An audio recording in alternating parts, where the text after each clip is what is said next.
As you know, Designomics is all about profiting from design. Today we have somebody who has really integrated in his core business strategies design at a conceptual level, design at a craft level. Welcome, Kishore. Thank you. You are the big B of the Indian retail scenario, and I believe after reading your book and understanding you more and following a little bit about what you've been doing, that you are truly a spokesperson of how Indian businesses can prosper through using design. I think early in my business life, I started understanding that design is the only differentiator which you have to differentiate between a product and a service or a thought. And once you create some differentiation, I think demand follows and profit follows and business follows. So design is the only weapon which I have to differentiate myself from my competitors or creating anything new in the country. Kishore, in fact, that must have been the reason why you went ahead and mentored and even acquired design agencies like Idiom and I think even one in Bombay, DMA Yellow Works. Isn't that true? I think my belief in multidisciplinary design came in early. I think idea was an inspiration then, and I believed in design. That's why my daughter went and studied design, and I believed in design. That's why we went and mentored few companies now, and we believe design is the way in terms of creating new products, creating new technologies, creating new systems, and creating new businesses. So I think the belief of multidisciplinary design can help to create something new came in early. I think the subject which fascinated me was design management as a subject. Because I think what you say is that creativity is really first at a strategic level and can obviously come down into craft level. Plus, of course, holistically you're covering various approaches and various skill sets, isn't it? I think the first design comes out of the thought. We call it thought design. What thoughts you think about, how you visualize it. I think visualization itself is a design. The biggest form of design is nature. So the way it has been crafted, the way it changes, the way it metamorphosizes, or the way it appears in the eyes of us. So the same thing we follow in terms of creating the thoughts. How do you visualize that thoughts emerging?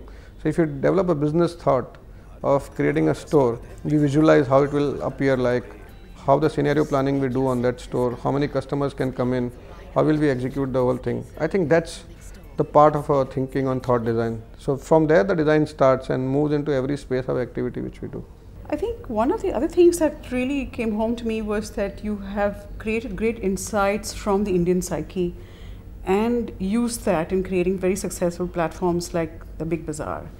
And if you can talk a little bit about that format and how successful it became and how it continuously evolves. And I'm sure even as I speak, you're thinking of new things to do there. I believe personally that whatever we do in this country should be meant for this country. And India is a different country, emerging in a different era, in a different age and time as such. And we have a lot to do. We have been once upon a time one of the thought leaders in the world. But I think we have lost that glory. How can we bring back that glory in terms of whatever we do? So India is a heterogeneous market. It has its own nuances, own idiosyncrasies. And for us, when we designed Big Bazaar, the idea was the Indian markets and not the Western model of a hypermarket. So we looked at Indian markets and designed a market in a sense which had chaos, which had a chaotic design feel, which always had the hustle bustle of the market. We created the butt and brush effect of people touching each other, people meeting each other, and it was designed with a lot of Indian sensibilities around. It was designed more for not for a working woman, but for a housewife, as I would say, because I think the power in India lies with the woman who has the keys of the house. You know, we've talked about design-led thinking, and I've also heard that you're using a lot of mythological principles into this design-led thinking. You want to elaborate a little bit on that? There is so much which has been recorded in the past. The civilizations have come and many civilizations have come and gone. And whatever has been recorded, how can we use that to understand the current and to use them as a simple model?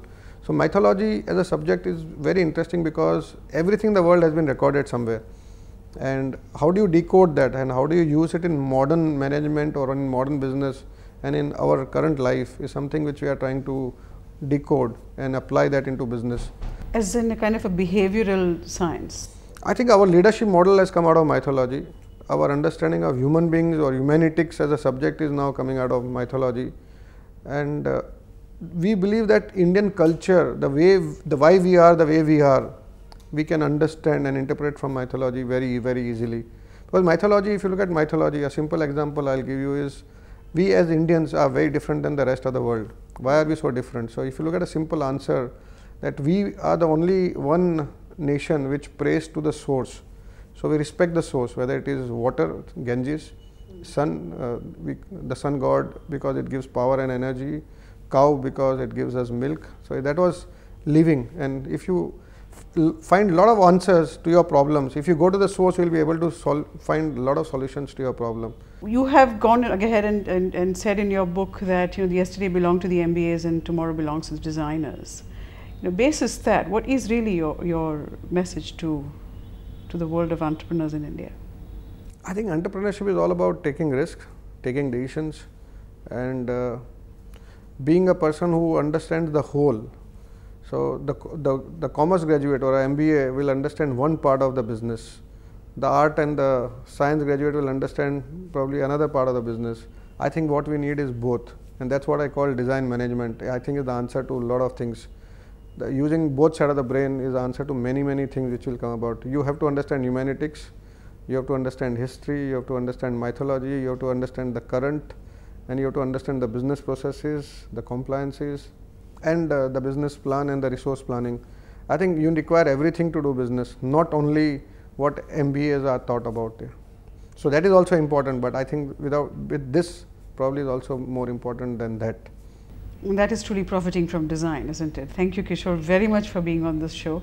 You've really helped with a lot of insights and truly inspirational ones as well. Thank you. Thank you.